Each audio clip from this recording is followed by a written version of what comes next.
본 말씀은 이 마가복음 외에도 마태복음 8장에도 이 말씀이 나와 있습니다.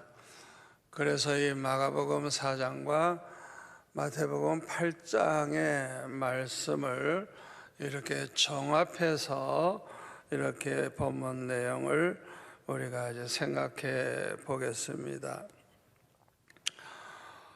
마태복음 8장 5절에 보니까 예수님이 가버나움에서 이제 그렇게 여러 가지 사역을 하셨어요. 그런데 날이 이제 저물 때에 제자들 보고, 야, 우리 배를 타고 이 갈릴리를 건너편으로 가자 하고 이제 말씀을 하셔서 제자들은 예수님을 모시고 배를 타고 이제 갈릴리 바다를 건너가게 되었습니다. 그때 다른 배들도 함께 이제 갔다 그랬습니다. 그런데 큰 광풍이 일어나 가지고 그 파도가 엄청나게 파도 쳐왔겠죠. 그러니까 그냥 이 배 안에까지 그냥 막 물이 들어와 가지고 이제 배에 물이 차면 이제 배가 가라앉게 되죠. 이렇게 위험하게 됐는데 예수님은 고물을 베시고 고물에서 베개를 베고 주무셨다 그랬어요. 그러니까 육신을 입고 오신 우리 하나님의 아들 예수님이 아마 굉장히 피곤하셨던 모양이에요. 그렇게 파도가 치고 바람이 불어도 주무시고 계셨으니까 참 놀라운 일이죠. 이때 제자들이 주님에게 그냥 선생님이여 우리가 죽게 된 것을 돌아보지 아니하시나이까 하면서 그냥 예수님을 막 흔들어 깨웠습니다. 이때 예수님께서 깨어 일어나셔가지고 바람을 꾸짖으시면서 바다더러 잠잠하고 고요하라 하시니까 한순간에 바람이 그치고 어제 아주 잔잔해졌다고 했습니다. 이때 예수님은 제자들에게 책망을 하셨어요. 어찌하여 이렇게 무서워하느냐? 너희가 어찌 그렇게 믿음이 없느냐? 책망을 하셨어요. 제자들은 심히 두려워하면서 서로 말하기를 그가 누구이기에 바람과 바다도 순종하는가? 예수님이 누군지 지금 잘 모르는 거예요. 아니 세상에 도대체 우리 예수님이 누군데 이렇게 한마디 하니까 그냥 그렇게 광풍이 그냥 한순간에 그쳐버리고 바다도 잔잔해졌으니까 도대체 이분이 누구냐 이거예요. 마태복음 8장 26절에는 보면 어찌하여 무서워하느냐 믿음이 작은 자들아 하시고 곧 일어나사 바람과 바다를 꾸짖으시니 아주 잔잔하게 되었다 이렇게 마태는 기록을 했습니다. 그러므로 제자들이 아주 놀랍게 여겨 이르기를 이가 예수님을 가리켜서 이가 어떤 사람이기에 바람과 바다도 순종하는가 그렇게 서로들 말을 했다고 합니다. 우리가 이 본문 말씀에서 뭘 깨닫게 되죠? 아무리 이 세상에 큰 환란이 일어나고요 큰 박해가 일어나서 당장 죽을 것 같아도요 우리가 예수님을 모시고 있다고 하면, 예수님을 모시고 사는 사람이라면 아무것도 두려워하거나 무서워할 필요가 없다는 것을 우리는 여기에서 깨닫게 됩니다. 요한복음 1장 12절에 보면 뭐라 그랬어요? 예수님을 영접하는 자고 그 이름을 믿는 자들에게는 하나님의 자녀, 전지전능하신 하나님의 자녀가 되는 권세를 주셨다 그랬어요. 누구나 진심으로 예수님을 영접하고 그 이름을 믿는다고 하면 그 사람은 구원받은 사람이고 하나님의 자녀고 하나님 나라의 백성입니다. 그리고 이런 사람들 속에는요, 고린도전서 3장 16절 말씀대로 그 안에 하나님의 성령이 계세요. 성령이. 그래서 그 몸뚱아리가 하나님의 성전이라 그랬어요. 로마서 8장 9절에 보면은 이 사람들 속에는 그리스도의 영이 있어요. 그리스도의 영, 그리스도의 영. 예? 이 그리스도의 영이 없는 사람은 그리스도의 사람이 아니라 그랬어요. 그러니까 진심으로 예수 믿는 사람은 그리스도의 영이 그 안에 있다는 거예요. 또 요한복음 14장 16절에 보면 예수님께서 우리에게 다른 보혜사를 주시겠다 그러면서 영원히 너희와 함께 있게 하시리라고. 영원히 잠시 계시는 게 아닙니다. 영원히 너희와 함께 있게 하리니 그는 진리의 영이라. 세상은 능히 그를 받지 못하나니 이는 그를 보지도 못하고 알지도 못함이라. 그러나 너희는 그를 아나니 그는 너희와 함께 거하시며 또 너희 속에 계시겠음이라. 여러분, 이 말씀 그대로 믿습니까? 여러분, 이 말씀이 100% 믿어져야, 그대로 믿어져야 그 사람은 진짜 예수 믿는 사람이고 구원받은 사람이에요. 이 말씀이 믿어지지 않는다고 하면은요, 그 사람은 진심으로 예수 믿는 사람이라고 할 수가 없어요. 믿음이 없거나 믿음이 작은 사람인 것입니다. 주님이 이 말씀대로 항상 우리와 함께 하시는데 이것을 그냥 생생하게 체험하고 싶지 않아요? 방법이 있어요. 주님이 그냥 나와 함께 하심을 그냥 확실하게 체험할 수 있는 방법. 그게 뭔지 알아요? 전도하는 거예요. 전도. 열심히 복음을 전하는 거예요. 마태복음 28장 19절 20절에 보면은 모든 민족을 제자로 삼고 그들에게 주님이 분부하신 모든 걸 가르쳐 지키게 하라. 내가 세상 끝날까지 너희와 항상 함께 있으리라 말씀을 하셨어요.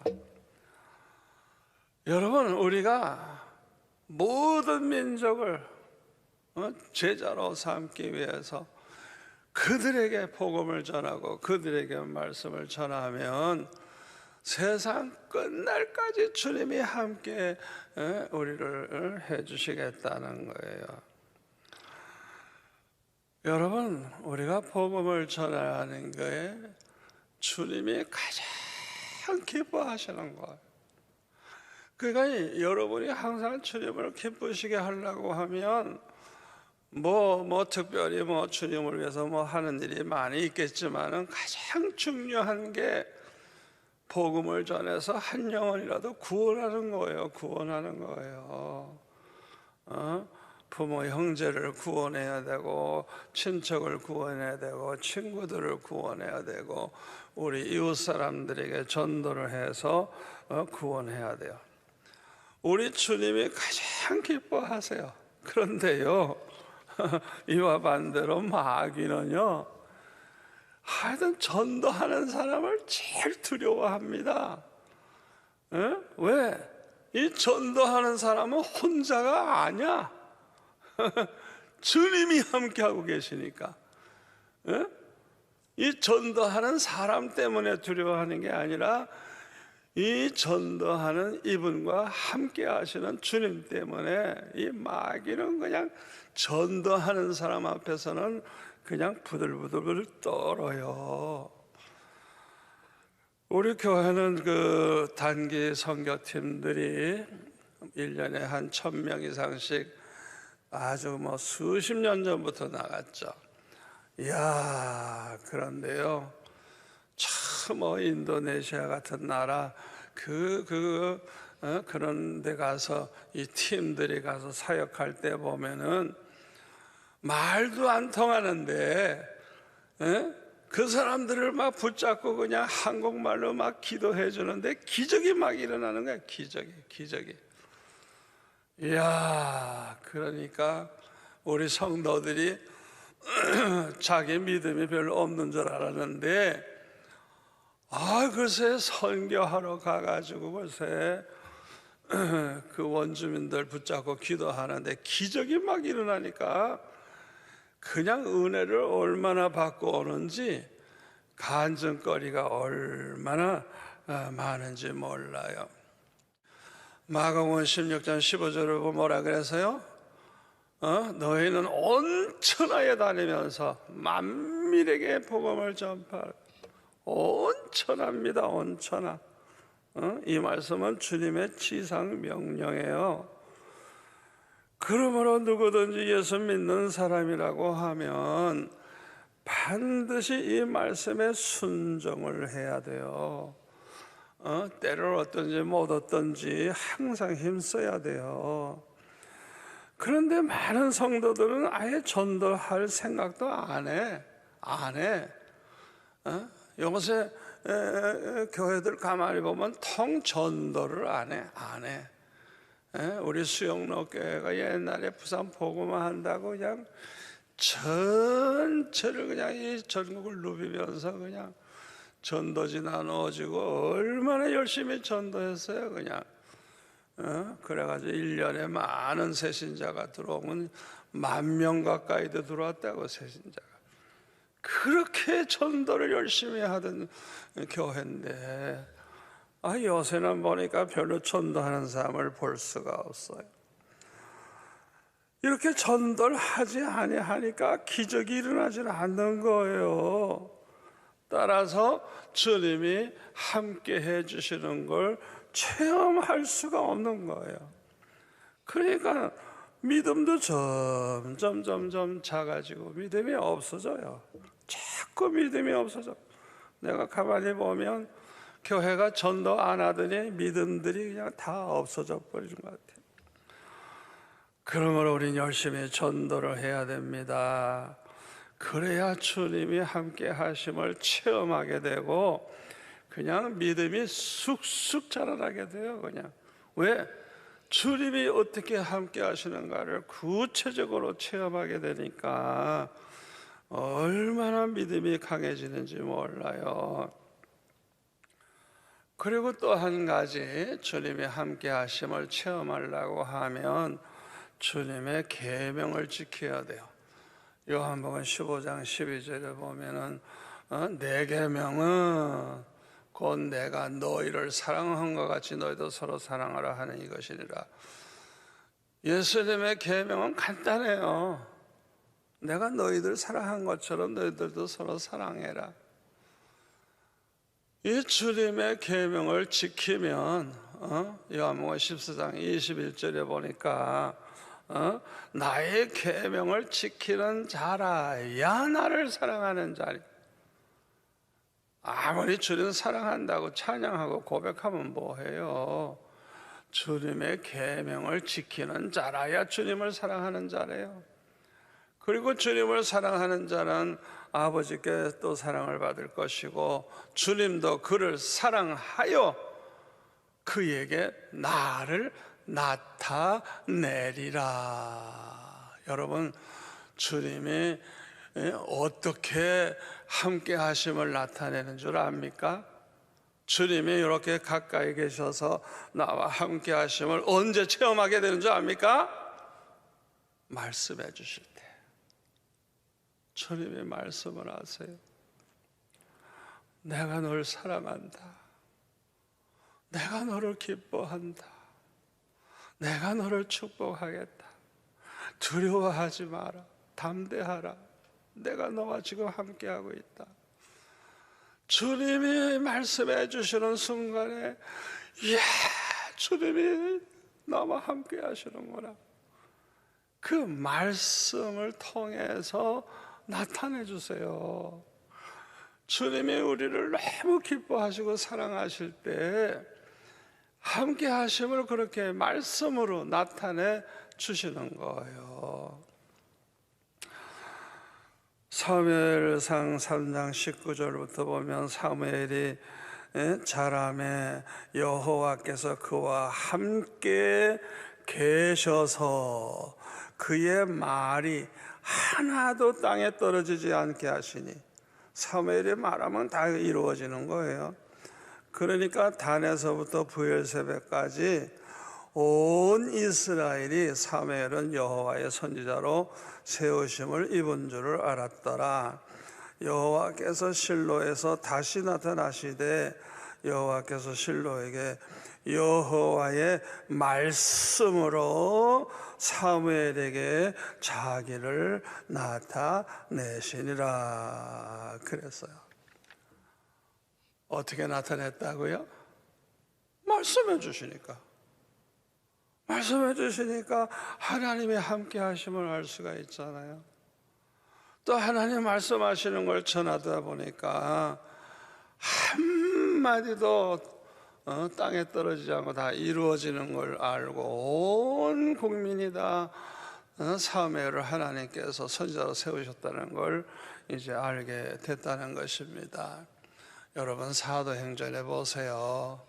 사도행전에 보면 사도 바울이 그냥 선교 여행을 하면서 어려움도 당하지만은 그렇게 주님이 자주 찾아오셔서 말씀해 주시잖아요. 그러니까 주님이 어떻게 우리에게 나타나느냐? 형상은 안 보여요. 말씀으로 그렇게 나타내 주시는 것입니다. 요한복음 14장 26절에 보면 뭐라 그랬어요?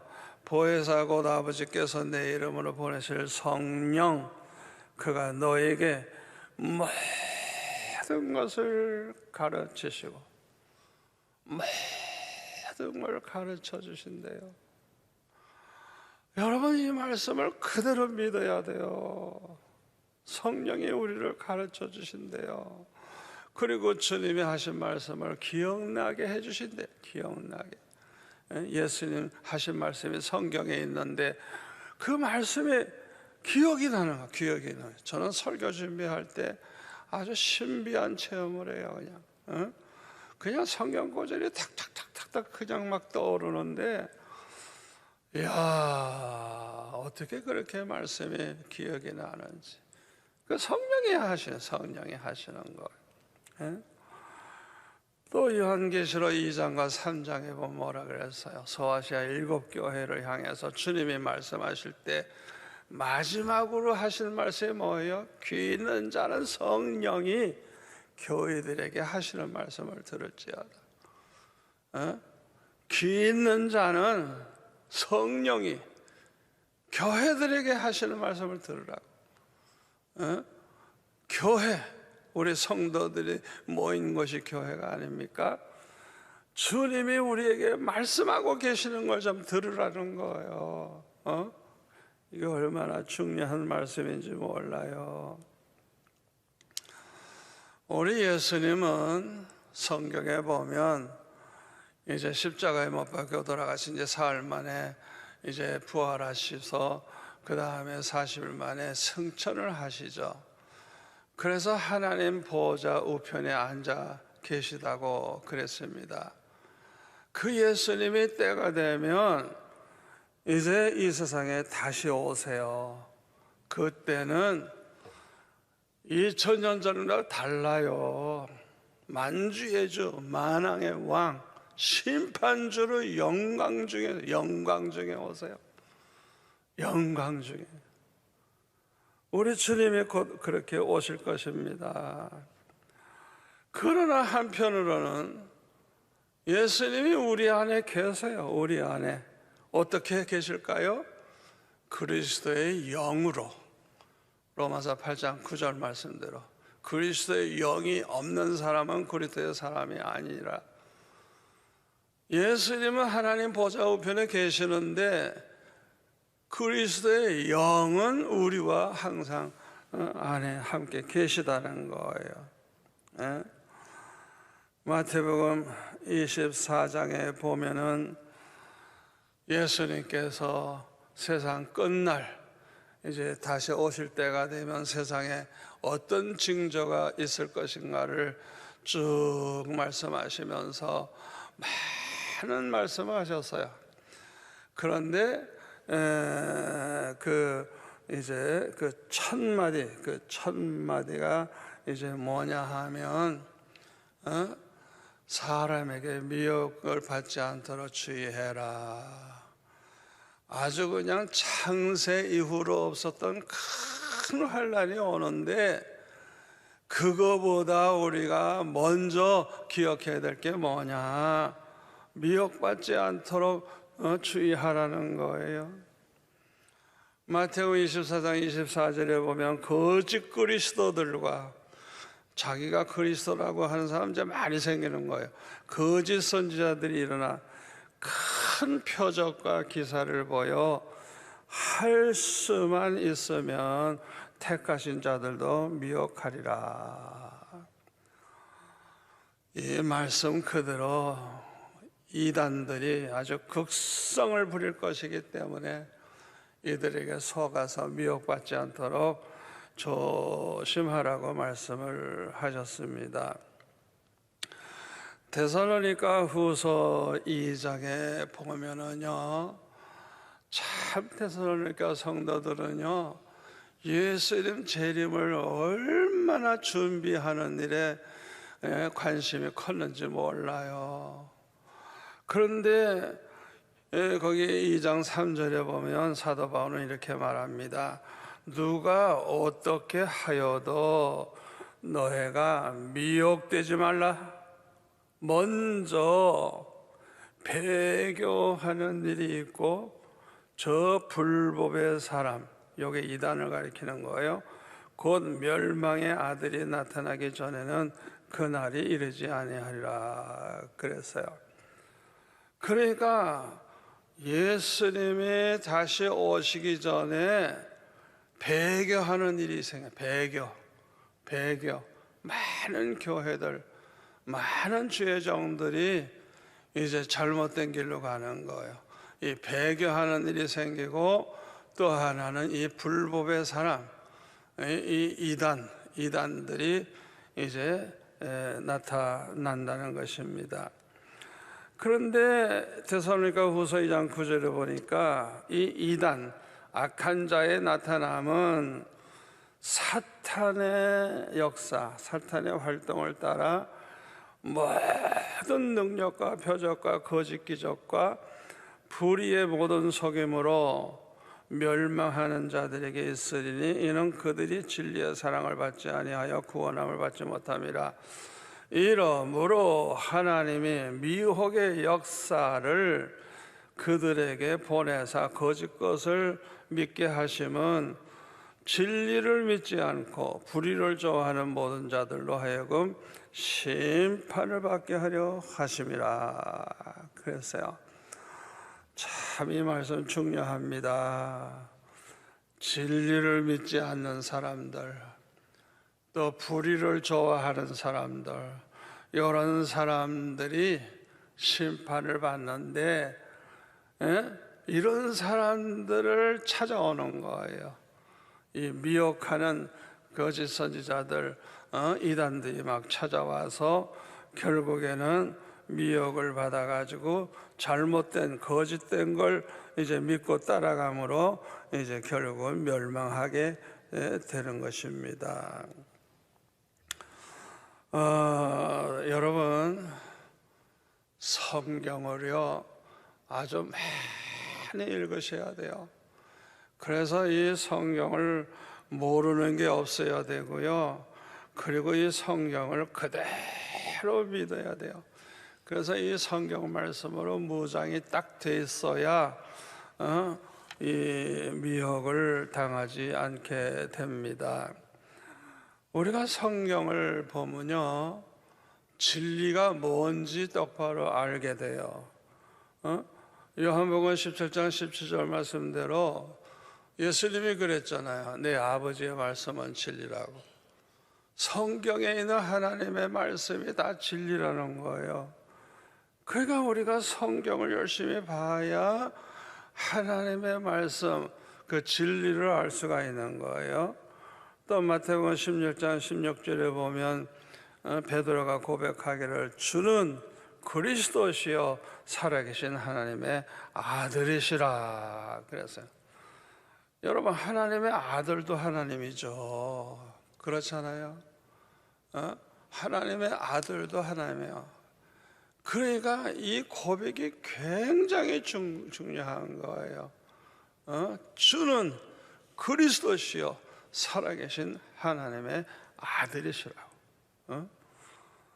여러분, 이 말씀은 진리의 말씀이고 이 말씀을 그대로 우리로 믿고 살아야 돼요. 요한복음 14장 6절에 보면은 예수님 말씀하실 내가 곧 길이요 진리요 생명이니 나로 말미암지 않고는 아버지께로 올 자가 없다고. 예수님이 내가 곧 그 길이요 그 진리요 그 생명이니 나로 말미암지 않고는 아무도 구원받을 자가 없다는 말씀입니다. 여기 나로 말미암지 않고는 이게 굉장히 중요해요. 예수님 외에는 절대로 구원받을 길이 없어요. 불교고 이슬람교고 무슨 종교고 그런 데는 구원이 없어요. 오직 예수님만이 우리를 구원 얻게 하시는 그런 분이에요. 그래서 사도행전 4장 12절에 뭐라 그랬어요? 다른 이로서는 구원을 받을 수 없나니 천하 사람 중에 구원을 받을 만한 다른 이름을 우리에게 주신 일이 없습니다. 예수 그리스도 외에는 아무도 우리를 구원할 수가 없다고 하는 말씀입니다. 우리가 이 진리를 똑바로 알고 똑바로 믿으려고 하면 성경 많이 읽어야 돼요. 그래가지고 성경 전체를 알아야 돼요. 그래서 이 성경을 통해서 진리로 무장을 단단히 해야 돼요. 이 세상에는 교회들이 많이 있습니다. 그러나 데살로니가 후서 2장 3절의 말씀대로 많은 교회들이 이미 배교하고 있어요. 예를 든다고 하면 하나님의 천지창조를 안 믿어요. 진화론을 믿어요. 진화론. 여러분 그거 아셔야 돼요. 우리 한국은 그래도 보수 정통이 강해서 그렇지 한국 안에도 자유주의 신학하는 데서는 창조 안 믿어요. 진화론을 믿어요.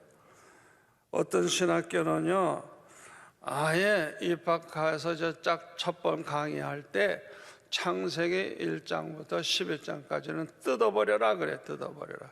이건 나 신하니까 하나도 믿을 게 없다고. 여러분 이게 실제입니다. 요새 그런 거 아니에요. 벌써 몇십 년 됐어요. 한국에도 그런 신학교가 있어요. 완전히 배교를 하고 있는 거예요. 동정녀 탄생도 안 믿어요. 그건 완전히 예수님을 신격화하기 위해서 꾸며 쓴 신화라는 거예요. 그리고 꼭 예수 믿어야만 구원받는 거 아니라는 거예요. 모든 종교는 다 구원 얻을 수 있다 그래가지고 종교다운주의, 모든 종교에 다 구원이 있다는 거예요. 꼭 예수 믿을 필요는 없다는 거예요.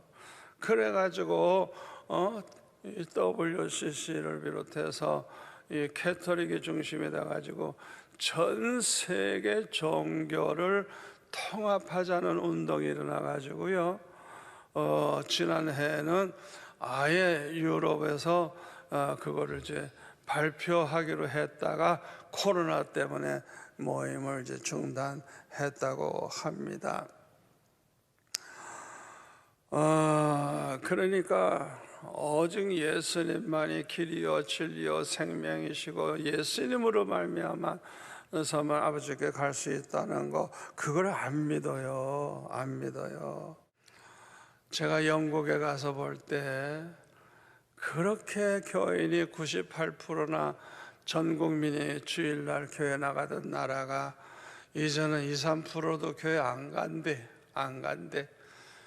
교회 사람이 없는 거예요. 그래가지고 처음에는 그렇게 몇 명씩 모여서 그냥 자기들끼리 예배드리고 했대요. 그러다가 허지부지 하는 거예요. 허지부지. 여러분 꼭 명심하세요. 요새 우리나라는 이 비대면 예배하라 그래가지고 교인들 안 나오죠. 믿음이 약한 사람들은요, 교회 안 나가면요 믿음이 없어져요. 그리고 교회는 모여야 부흥되지 안 모이면 교회 문 닫게 됩니다.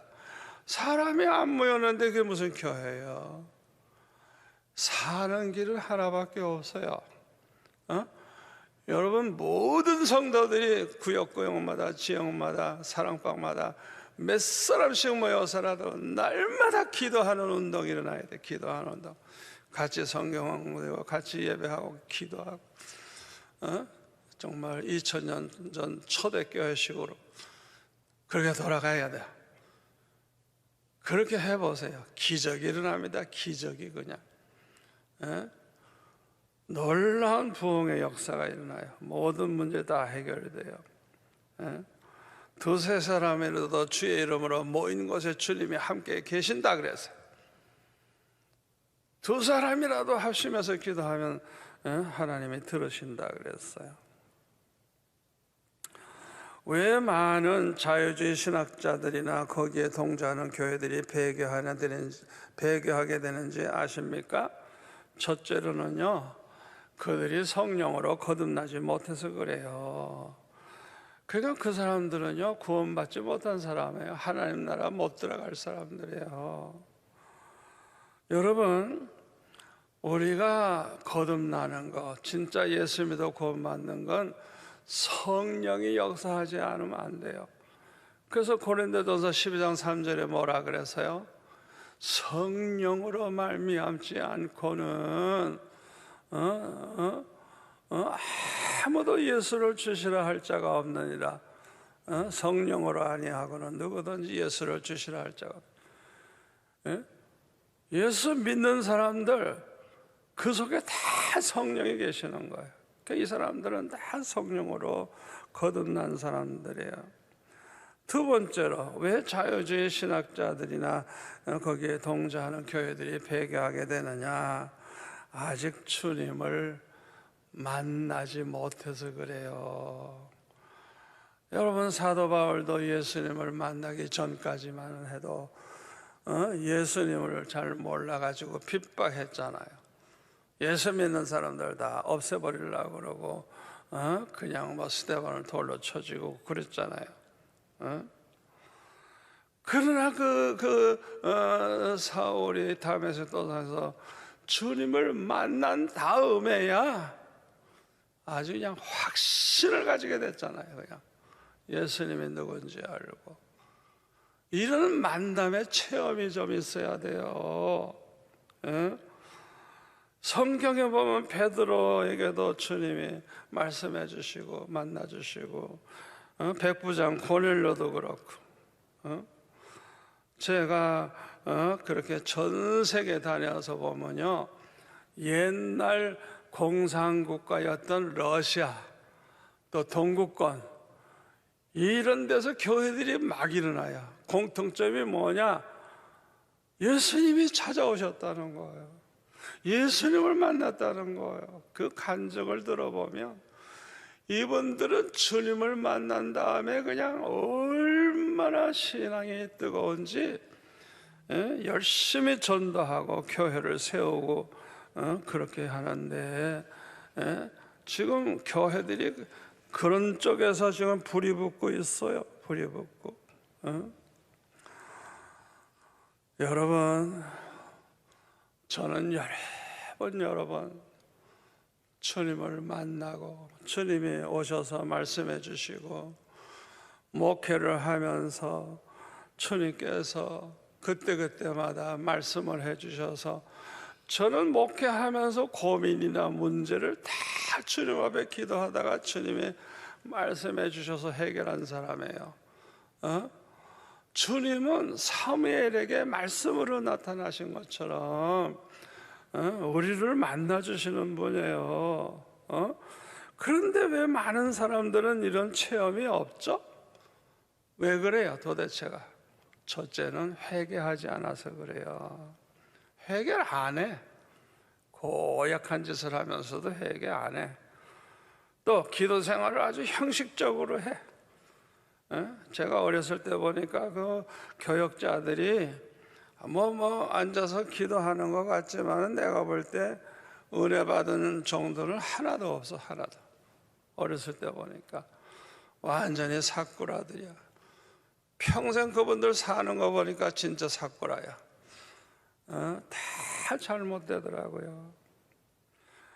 또 전심으로 간구하지 않기 때문에 주님이 이렇게 주님 만나는 체험을 할 수가 없는 거예요. 그 다음에 네 번째는 스스로 교만해서 착각 속에 살고 있어요. 자기는 믿음이 좋은 줄 알아. 자기는 기도 생활 많이 하는 줄 알아. 그러니까 실제로 주님 만난 체험을 할 수가 없는 거예요. 여러분, 우리 주님께서 함께 하시면요, 우리가 뭐 조그만 거라도 잘못되면 주님이 책망을 하십니다. 주님 만난 사람은 그런 체험을 하고 살아요. 내버려 두지 않아요. 그러니까 주님 만난 체험이 없이 사는 사람들은 이거 병들어도 크게 병든 거예요. 여러분 꼭 명심하세요. 명심하세요. 지금 얼마나 주님께서 급해가지고 찾아오시고 말씀하시고 얼마나 바쁘신지 몰라요. 주님은 우리와 함께하고 계십니다. 주님이 함께 하심을 믿는 사람은요, 아무리 큰 환난이 일어나고 박해가 광풍같이 몰려와도 두려워하거나 무서워하지 않습니다. 지금 우리나라는 헌법을 무시하고 기독교를 박해하고 교회를 폐쇄하는 악법을 지금 이제 통과시키려고 하고 있죠. 어떤 의미에서 우리 한국 교회는요, 광풍이 일어나가지고 배에 물이 차고 넘쳐서 곧 가라앉을 것과 같은 그런 위기에 처해 있어요. 그런데 예수님은 마치 주무시고 계시는 것처럼 가만히 계셔요. 어떻게 보니까. 그렇다고 하면 우리는 어떻게 해야 되죠? 우리 교회들은 어떻게 해야 돼요? 부르짖어야 돼요. 부르짖어야 돼요. 제자들이 급하니까 그냥 주무시는 주님을 그냥 부르짖어서 깨운 것처럼 부르짖어야 돼요. 오늘 본문에 보면은 주무시는 주님을 향해서 이렇게 말하면서 깨웠죠. 마가복음 4장 38절에 보면 선생님이요. 아니, 예수님을 선생님이라고 하고 있어요. 이 사람의 신앙 상태 알 수 있죠? 우리가 죽게 된 것을 돌아보지 아니하셨을까? 마가복음 4장 41절에 그가 누구이기에 바람과 바다도 순종하는가? 야, 예수님을 가리켜서 그가 이러고 있어요. 마태복음 8장 27절에 보면 이가 어떤 사람이기에 바람과 바다도 순종하는가? 예수님을 이가 이런 말을 하고 있어요. 이것을 보면 제자들은 믿음이 없거나 믿음이 작은 사람이었다는 걸 알 수가 있어요. 그러나 예수님이 그냥 책망을 하시죠. 막 책망을 하세요. 어찌해서 너희가 무서워하느냐 이 믿음이 작은 자들아, 또 이 믿음이 없는 자들아 하면서 책망을 하시죠. 아니 예수님이 누군지도 모르니까 이렇게 호칭을 하는데, 여러분 믿음이 있는 사람과 없는 사람 분별하는 방법이 있어요. 진짜 믿음이 있는 사람은 예수님이 하나님이 누군지 어떤 분인지 그거를 잘 알아요. 믿음이 없는 사람은 그걸 몰라. 예수님이 누군지 잘 몰라. 그러니까 예수님을 모르고 하나님을 모르는 사람은요 신뢰하지도 않아. 하나님 말씀을 그대로 신뢰하지도 않고 사랑하지도 않아. 돈을 더 사랑하고 명예를 더 사랑하고 자기 자신을 더 사랑하고, 그러니까 자기에게 좀 유익하지 않다 그러면 다 도망가 버리죠. 지금 저와 여러분은 주님을 모시고 광풍이 불고 있는 갈릴리 바다를 건너가고 있는 제자들과 같습니다. 그런데 제자들처럼 무서워하거나 두려워 떨고 있다면 믿음이 없거나 믿음이 작기 때문입니다. 주무시는 주님을 깨웠던 제자들처럼 우리도 주님 앞에 부르짖어야 돼요. 부르짖어야 돼요. 이 제자들의 부르짖는 소리를 들으시고 깨어나신 예수님이 큰 광풍을 보고 파도가 치는 바다를 향해서 잔잔하라 고요하라 말씀하시는 그 순간에 바람이 그쳐버리고 바다는 잔잔해졌다 그랬어요. 우리의 문제도 마찬가지예요. 우리가 하나님 앞에 부르짖기 시작하면, 하나님 앞에 부르기 시작하면 주무시다가 깨어나신 주님처럼 그냥 한마디만 하면 어떤 문제도 그 순간에 해결이 됩니다. 히스기야가 나라가 위기에 처했을 때 밤새도록 기도하니까 그 다음날 아침에 보는 아수르 군사가 18만 5천 명이다 시체가 돼 있었잖아요. 왕은 자기 두 아들에게 칼에 맞아서 죽고, 아주 하나님이 그냥 우리가 손쓸 필요도 없어. 주님이 그냥 쉽게 끝내버리는 거예요. 미스바에 모여가지고 금식하며 회개하면서 남녀노소 할 것 없이 그냥 기도할 때 어떤 일이 일어났어요?